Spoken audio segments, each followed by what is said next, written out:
Welcome to the Sri Lankan Understanding, a platform on which we explore the past, present and future of Sri Lanka, an island in the Indian Ocean, and we look at the potential as we go ahead. Our topic for discussion today is classical music and its understanding in Sri Lanka.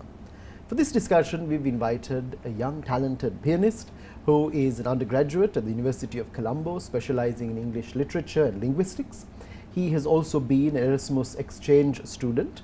He's also performed concerts, mainly focused on Chopin, but more recently on Claude Debussy as well.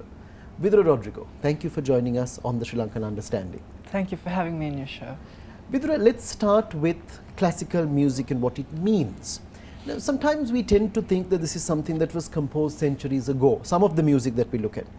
How does it remain relevant even in the current context? Yes, of course. So I do agree with you saying that it's considered to be something rather passé in comparison to a lot of other genres of music, contemporary, more popular genres of music. And I do agree with that, of course, but at the same time, we have to understand that classical art forms and classical music in general is an art form that should be taken with an added dose of seriousness, I would say. You have to really sit back, breathe and listen to it to understand what is going on.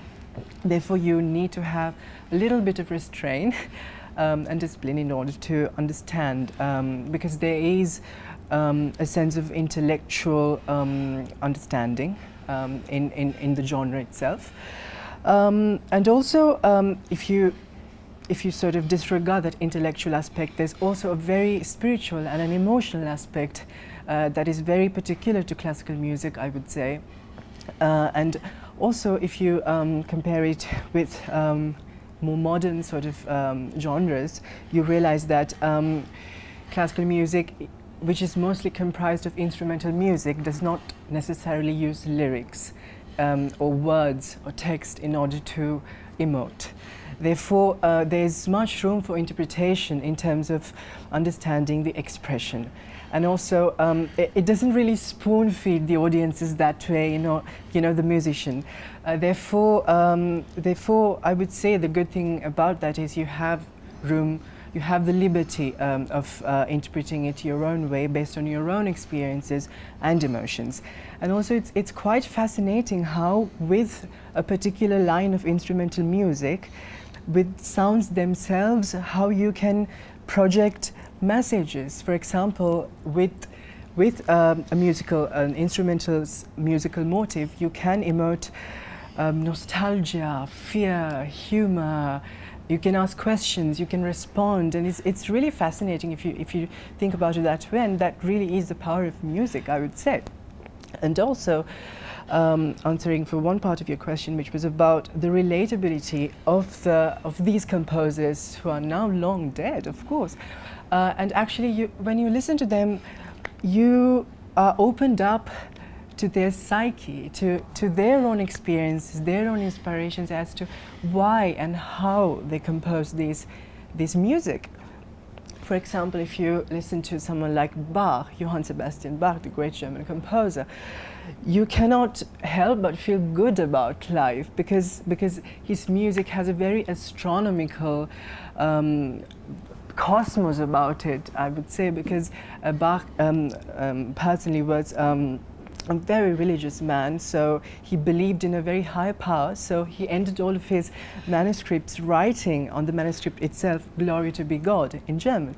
So that itself has been reflected in his music. You tend to think about something larger than life when you listen to him. And if you listen to someone like Ludwig van Beethoven, you cannot miss the level of, this shaking tragedy and that falling darkness in his music, because he famously lost his hearing ability and he composed the best of his works as a deaf person. And it's really fascinating and mind-blowing when you think about the genius of these artists. And also, if you listen to the music of someone like Frédéric Chopin, the great Polish composer, you cannot miss the deep level of nostalgia and like that melancholia that is full full of his music, and also that reflects his own personal experiences, because he, as a young man, was exiled from Poland, and he never returned to his homeland, although he was so much in love with it. He wrote music about his homeland in terms of his this Polish traditional music and everything all his life. So his nostalgia for his homeland and things like that are very much reflected in his music. And likewise, you do find a lot of spirituality, I would say, in classical music that relates to human beings in general, despite the century you're born in. So this is where, Vidura, we are looking at music which is, they have composed music based on their own experiences. We listening to the music, we interpret a certain way. When you play music from pianist to pianist, that might change in terms of their own interpretation of the music. If we look at South Asia, and in terms of South Asia is also very much into classical art forms. Can you talk us about the preoccupation of South Asia with classical art forms in general? Yes, of course. So if you define a classical art form, it means that the unifying element that has to be there is the traditional long-standing form and style. At the same time, there's a very intense expression. There are very intricate techniques. So that would be the definition of a classical art form. And if you look at the South Asian region, we see that the South Asian culture itself, or history itself, is known to be one of the oldest civilizations in the whole world that exists very much even today. And if you look at the South Asian arts, you look at dance and music and things like that, and if you look at dance and music, they're like the sister arts, you know, as much as literature, theatre or art are sister arts. And so you find that the region is so very rich with a lot of classical as well as ritualistic and folkloric art forms. For example, I was listening to this interviews by the great Pakistani Kathak dancer called Naid Siddiqui. She was banned from Pakistan in the 70s under the Islamic regime of Ziaul Haq for dancing. And she mentions, how can you ban beauty? And she says, to appreciate classical arts, to appreciate a fine art, you need to have a fine brain. So then we are brought back to the intellectual aspect of it. I guess that's the most important angle there, that intellectual aspect, how that is inspired by the music and how the music inspires it. So I guess it's a two-way process there. When we come back after the break, Vidura, I want to go into where classical art forms are in present day, in Sri Lanka, in our part of the world, when we return on the next segment of the Sri Lankan Understanding.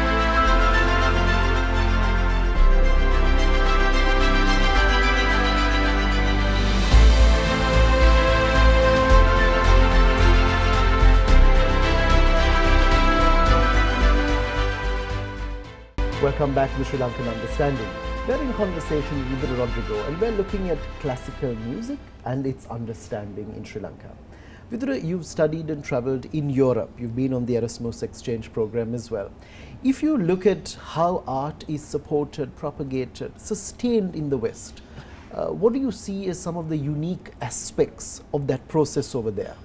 Yes, I think especially if you talk about the support, I think where I was in Germany, in Dresden, but generally in the European region, young people are encouraged a lot to get into cultural art forms, or just if you are generally interested in culture. For example, with the student card I had access to like not so expensive tickets wherever I went in Europe, even if it's a museum or a concert that I went to. So likewise, and also next year, starting from 2023, Germany is introducing all its university students a Kultur pass, which is like a cultural pass. So it's a $200 pass that you have, with which you can access concerts and cinema and theatre and so on.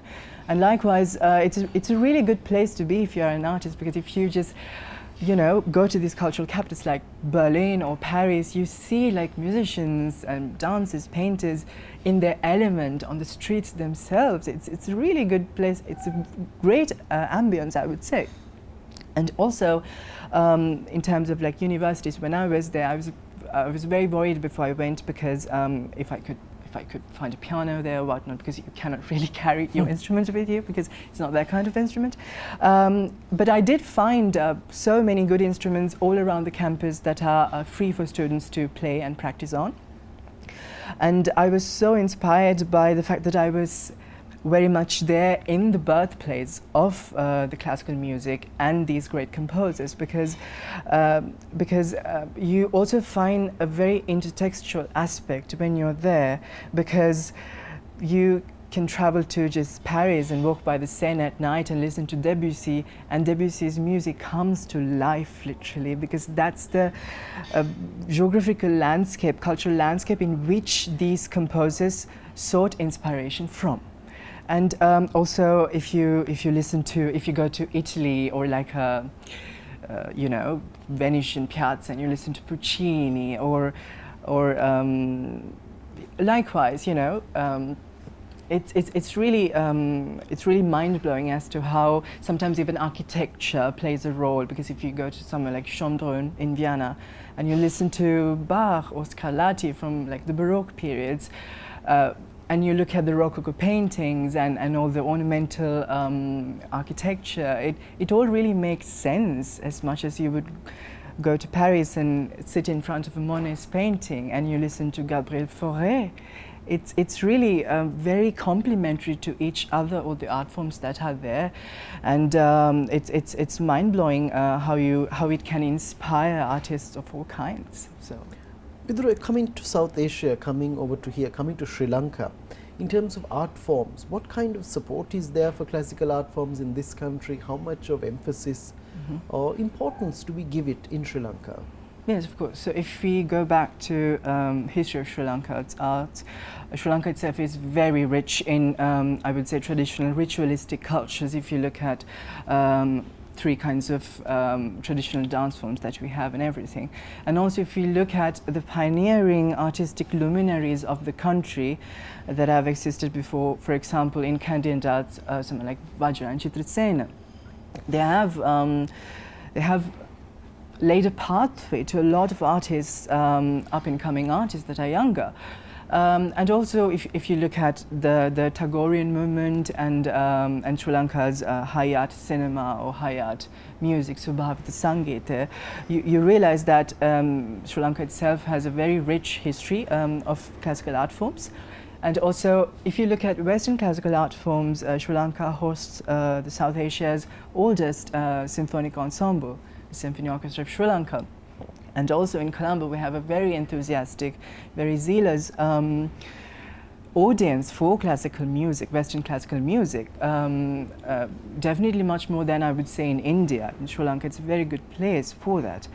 But I think there's a huge room for improvement, you know, of course, especially with the COVID-19 outbreak and the economic crisis right now, especially the COVID-19 outbreak. There was literally no concerts happening, so it was especially a very negative impact on artists in general. It was a negative impact on everyone, of course, but if you look at artists, I would say it was a huge blow. And so I would say there's a huge room for improvement, but then if you look at Sri Lanka's geopolitics or issues in general, I do believe that there's a lot more pressing issues in the country that need immediate attention. Not that culture needs to be propagated and encouraged, but still I think we have a very long way to go. Culture should be a part and parcel of life. We should understand it. It shouldn't be a policy that is being implemented or a program that is being pushed or forced on people. They should really want to immerse themselves in it and appreciate it for everything it's worth.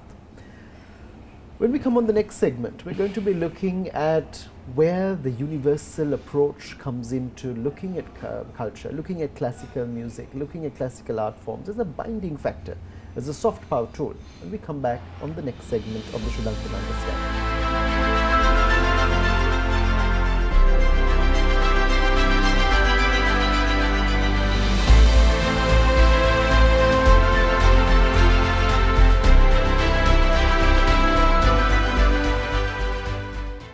Welcome back to the Sri Lankan Understanding. We're in conversation with Vidura Rodrigo and we're looking at classical music in Sri Lanka and its understanding. Vidura, we've talked about classical music in the West. We've looked at some of the main composers. We've looked at classical art forms in Asia, in South Asia, in Sri Lanka in particular, and some of the greats who have contributed, as you said, laid the path. They've charted a course for many people today. But if you look at the entirety of this sphere of music, classical music, it's a soft power tool. It's something that can bind. But how do we get that universal unification going in terms of bringing everyone together, given the fact that people have different likes and dislikes and different areas of speciality? How do we bring this all together? Yes, of course. I think I've always believed that sports and culture are two of those activities that have the power to congregate people, have the power to open up a space in which they can share an experience.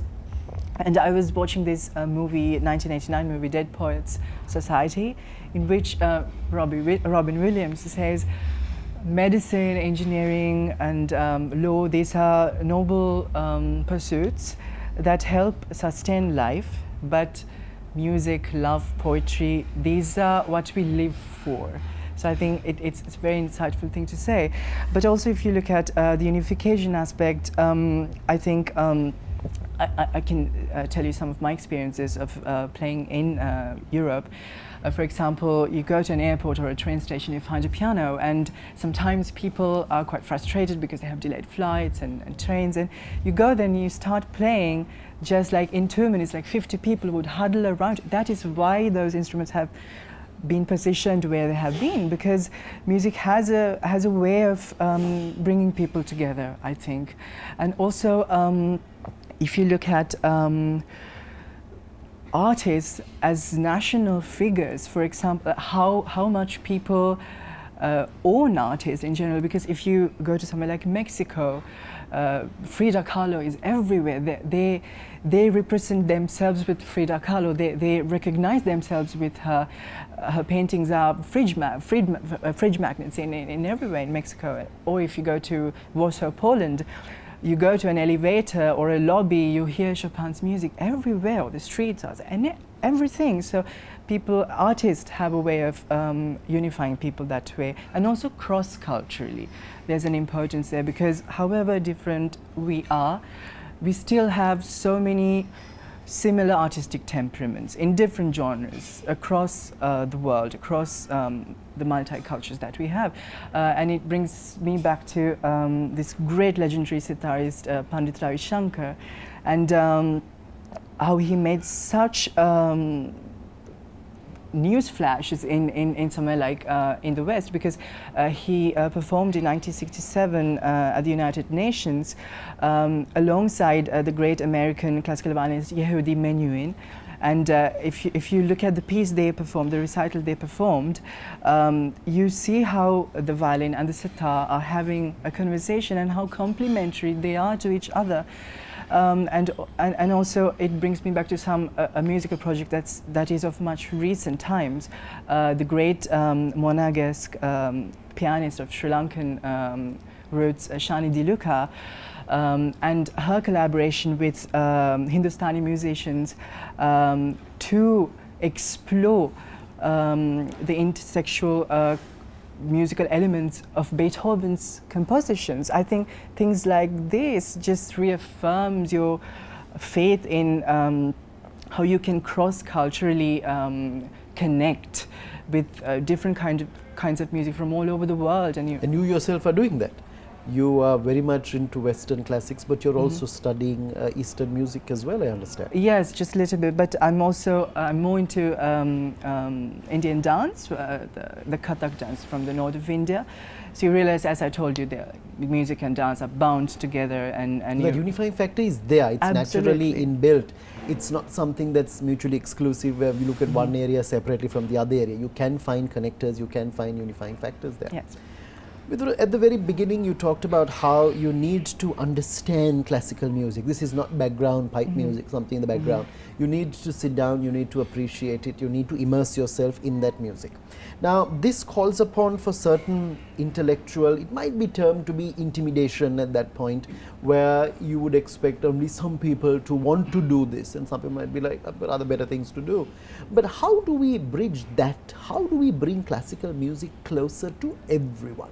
How do we make sure that irrespective of your deep immersion, your understanding, your knowledge of these personalities, your ability to pronounce their names, whatever it may be, that you will appreciate classical music? Now, how do we bridge that? Yes, I think as a musician, in my very own little way, what I usually do is, like, whenever I get the opportunity to perform or play something, I would always explain the pieces beforehand. I would tell them who the composer is, what is he or she trying to convey through this music, and what are the stylistic, expressional elements that you have to look forward to in that music. And how you interpret it as well, you know, what kind of memory you should be playing inside your head when you do it. And that's when you get the full blast of that music. And I realized, like, whenever I do that, the audience reactions after a recital that I get are absolutely valuable. The stories they tell about their own experiences they've had listening to it, that transforming power that they have witnessed. And it's really something. And it builds you up as an artist and reaffirms you as to why you're doing it. And also another way in which I think a lot of music teachers can do is, I think, to actually, also students, to get away from this examination culture. I think I'm so sorry to say, but it kills the beauty of music, because what can you actually examine? I mean, honestly, it's a way of life, I think, and you have to get away from it, and you have to introduce the skill of improvisation, I think, because that is when a student gets to go on his or her own artistic journey, you know.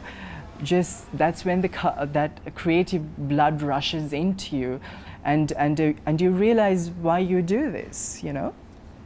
So likewise, there are like smaller steps you can take to sort of lose that level of intimidation that's attached to classical music, because it's not a high status art. It doesn't have to be, because there should be no inhibitions whatsoever when it comes to an art form. Music is for everyone. Absolutely. And this is where music of that nature has been composed, and we're still talking about these composers hundreds of years after they're long gone. We're listening to music, we're performing dances, we're referring back to the past, and that's a very long time ago. But it's lived the test, it's lived through all these periods, various changes that have taken place, various other forms of music that have come out, but still classical music remains a very integral component in any society, and this is something that we're beginning to realize. So thank you very much, Vidura, for sharing your views, for giving us that exposure and that explanation as to how this is evolving and how we can use it to our advantage as a country, as a society, as individuals, and how we can grow with music such as classical music.